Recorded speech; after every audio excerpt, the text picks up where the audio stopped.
So good evening, everyone. My name is Shuzo Brad, and I'm one of the priests with the Dragonfly Sangha. And I wanted to speak to you all again this evening because we had gotten some great comments and questions following last week's talk around right livelihood. And so I wanted to share some additional thoughts on that practice, specifically around, serving alcohol and serving in the military. So two types of service. Um, Before I get into those topics specifically, just, a few things that I want you all to keep in mind. Um, so first off, these are just my thoughts based on my study and my practice. Um, like with any of the Dharma talks we share, some people may agree, some people may disagree. And that's true of all spiritual practices. Um, but I believe it's really important to continue to challenge and discuss and ask questions if we're not clear on something, because I think that's what keeps these traditions alive and makes them continually relevant. Um, and ultimately, I can't necessarily say what's best for you. I can say what I think and what I found to be true. But remember, the right in right livelihood or in any of the aspects of the Eightfold Path. Um, it's about what's best, the right jacket for the weather, as I said a few weeks ago. So right doesn't mean only or required.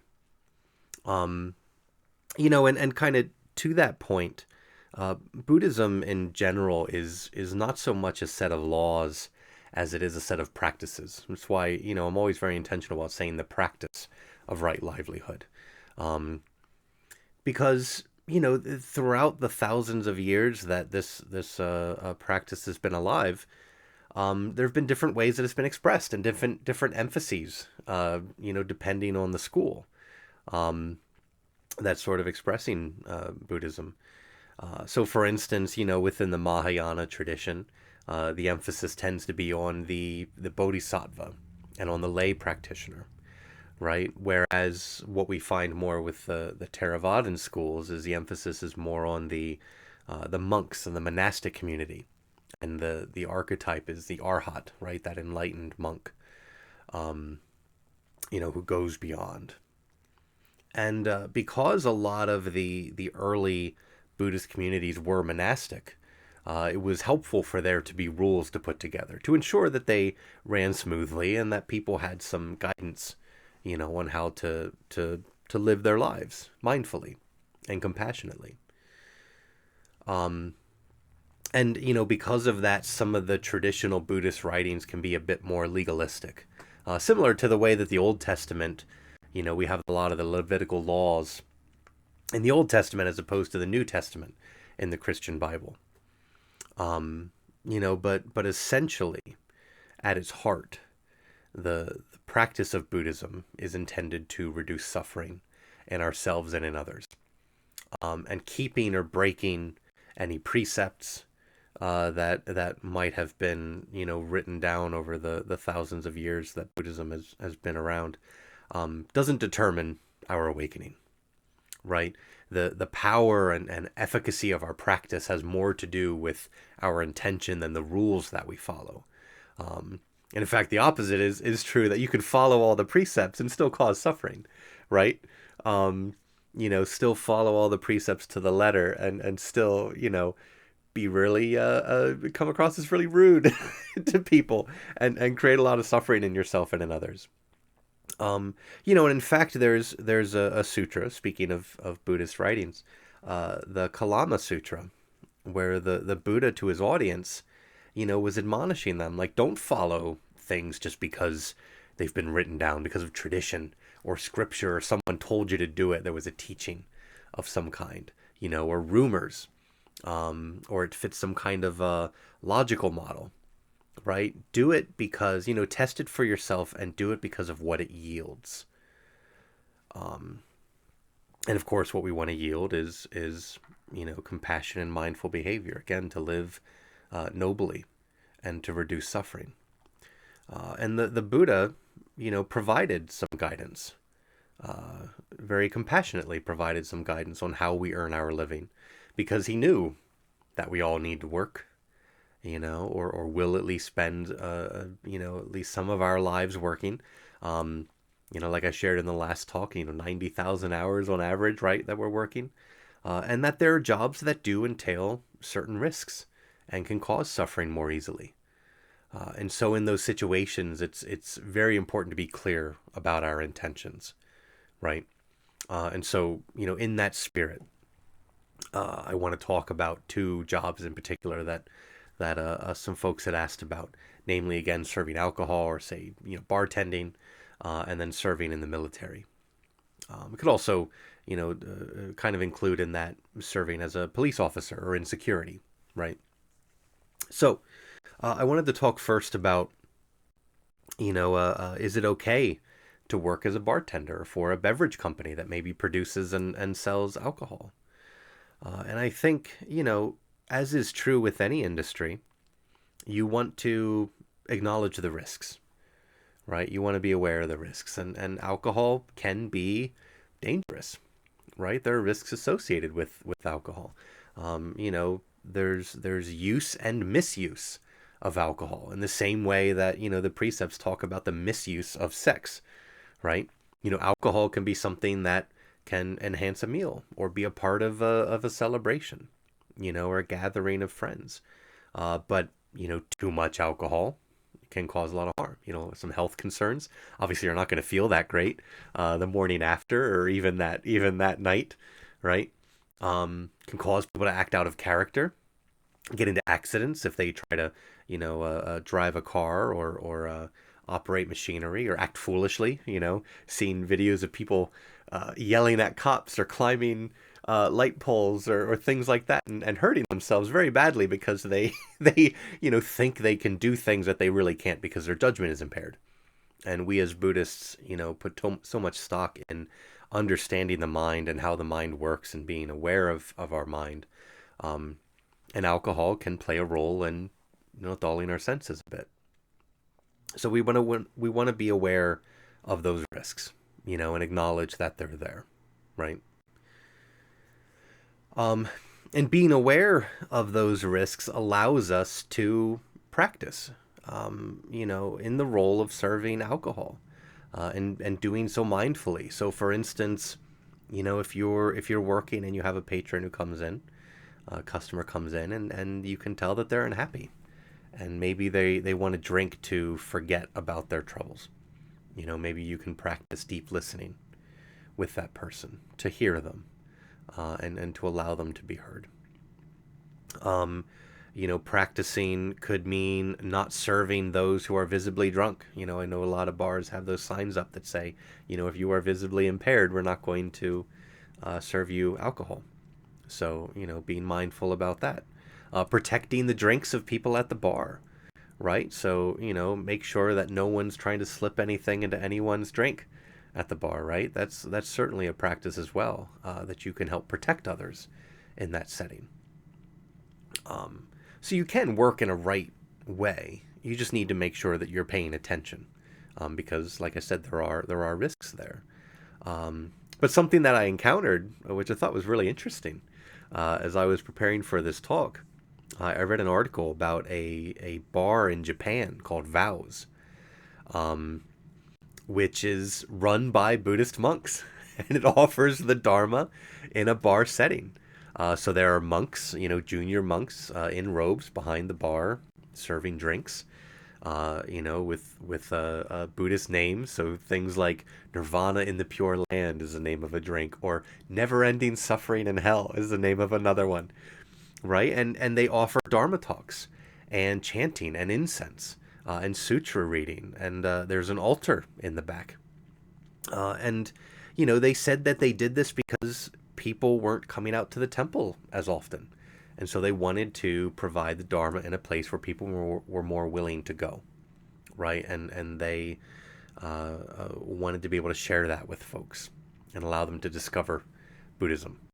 Now, I'm sure, as I said earlier, there might be some folks who have a very legalistic interpretation of some of the Buddhist writings, and they might hate that. Just that idea that there's a bar run by Buddhists. And the owner, in this article said that, yeah, they tend to get a few complaints every year from people who feel like Buddhism and alcohol don't mix. But I think it's a great way of combining, those two things, a dharma and a bar, in a social setting where people can come together and, like I said, discover Buddhism, learn a bit more about it. And of course, the folks who are there, the monks who are running the bar, are able to practice that mindfully, to take care of the people who are there, to mix the drinks correctly, right? So they're not adding too much alcohol and things like that. So again, it's really about the intention when it comes to working as a bartender. Understand the risk and then working mindfully in that setting. So what about the military? Now I saw a statistic that there are about 3,000 Buddhists in the U.S. military. So I can promise you that if you are a Buddhist and a soldier, you are not alone, right? And similar to serving alcohol, again, acknowledge the risks that are implicit in a military job. And again, I would include policing and security, or any role where you're carrying a weapon and protecting others, either a nation or an area, a town, right? And acknowledge the fact that if you are a soldier, you may be asked to do something that exposes you or others to danger, either your fellows or someone on the other side of a conflict, from another nation. You may be asked to subdue an attacker or take the life of someone to protect others, and acknowledge that might be part of your role, and ask, are you willing to do that?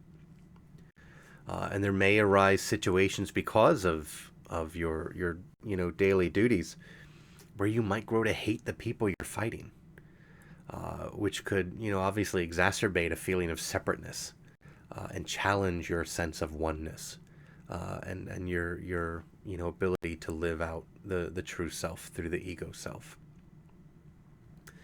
But again, like any task or duty, you want to go about it mindfully.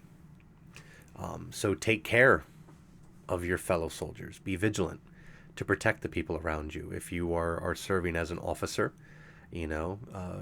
protect the lives of the men and women under your command. Now, as I talk about this, obviously I've never served in the military, so you'll have to forgive me if what I'm about to say is kind of nonsense. But if you are in the military and you say, you know what, I'm not willing to take a life, that's not something I'm okay doing. Are there other roles within the military that you might occupy? So a medic or a chaplain, or some kind of administrative or support role. I know two cousins of mine are in the Air Force, where they work on IT, right? So building networks and things like that. And as I did with bartending, I want to share another Buddhist perspective, besides just my own on this. And I want us to remember the fact that there are Buddhist martial arts, and there have been for a long time. There were Buddhist communities that developed martial arts practices to, one as part of, in the Zen tradition, as part of physical discipline and work, but also to defend themselves against bandits, right? That's how the Shaolin Temple got its start, is through that need to defend oneself. And there are a variety of opinions on self-defense and what's okay and what's not as a Buddhist. But one story I did encounter, one sutra, it's a Jataka tale, so a tale of the Buddha's previous lives. There is one where the Buddha is a captain of a boat, and there's 500 people on this boat, and there's one man there who has intentions to kill everyone, kill all 500, and then escape. And the Buddha finds out about this, and he kills the man to prevent him from causing harm to himself and to others. Now, I don't share that very short story to say whether that's okay or not okay.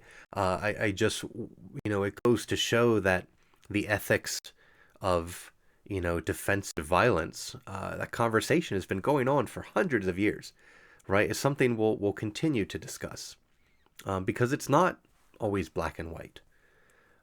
It's something that we should be mindful of and be aware of, and I think that's something that is unique to the life of a soldier, is to, again, understand the implicit risks in that role and find a way to practice mindfully. But here's the thing, right livelihood, despite kind of addressing those two roles in particular, because of what the Buddha said about roles that involve using weapons or taking life or serving alcohol. Right livelihood is really less about the business that you're in and more about how you work. Because here's the thing, you could work for any business, even one that looks like an ethical, monolith and cause incredible harm. Personally, I work for a snacking company. And so it's not lost on me that there are risks in that industry as well. Certainly when you're manufacturing and selling snack food and confections, candy and chips and popcorn and stuff like that, there are concerns around health, obesity, diabetes, right? Ethical sourcing of raw materials and slave labor, being mindful of advertising to children, or things like food safety and workplace safety, and the complexity, like I said in my last talk, the complexity of the modern supply chain makes it incredibly difficult to be aware of what's happening at different places. But you could inadvertently be part of great harm in any business. Similarly, companies that, and this is an industry that obviously wasn't around in the day of the Buddha, but, industries responsible for making mobile apps and technology, that people can become addicted to and spend thousands of dollars on, through microtransactions, or, cause distracted driving, or people, they're acting as internet trolls because of these tools that are being built. We need to use our judgment in those industries because the world has become incredibly complex, and we don't have control over everything that we do and put into the world on how it's going to be used.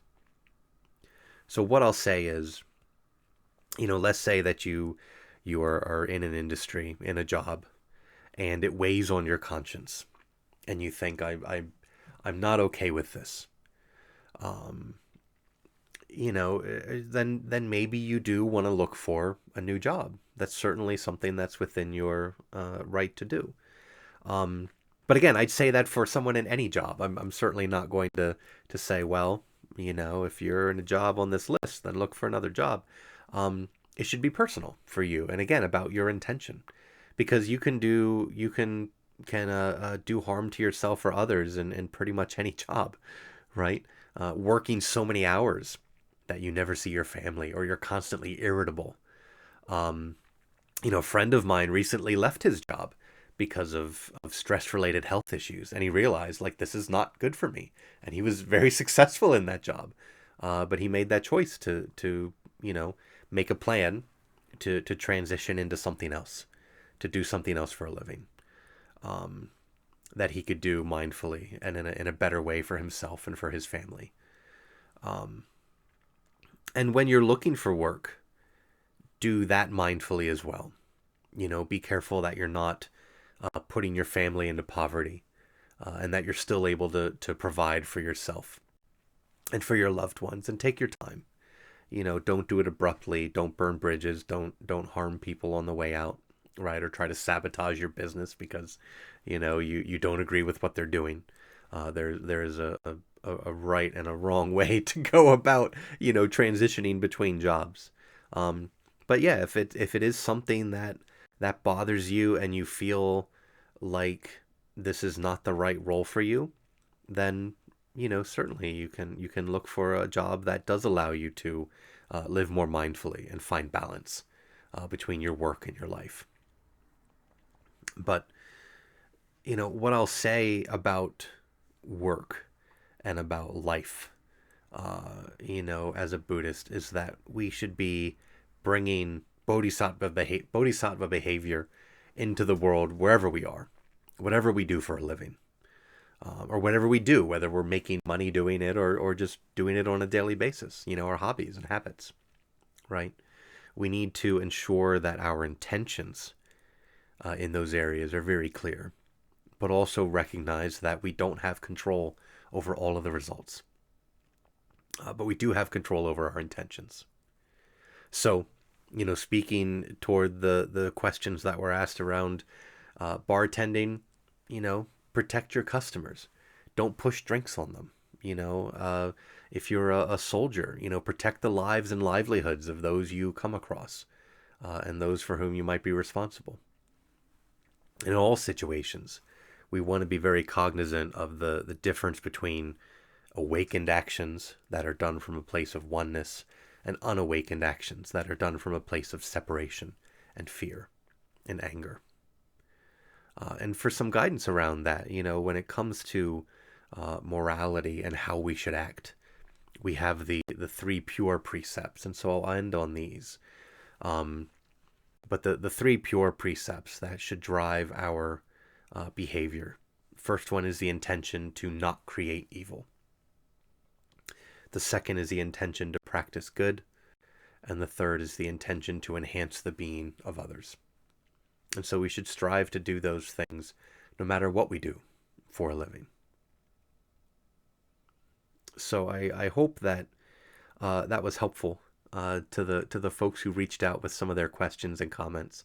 And again, if you have other questions, if you're seeking additional clarity, want to learn more about our practices, or even, ask a question or make a recommendation for something you'd like us to address, please do reach out. You can learn more about us and our practice, or if there's someone if you want to talk to someone in our order, you can do that as well. Find us at asksenseitony.com. And again, thank you for your time. Thank you for the engagement and the willingness to ask questions and seek clarity, because I think that's incredibly important to discuss these kinds of things and not have this just be one way. So thank you for reaching out. And as always, I hope you all have an excellent week.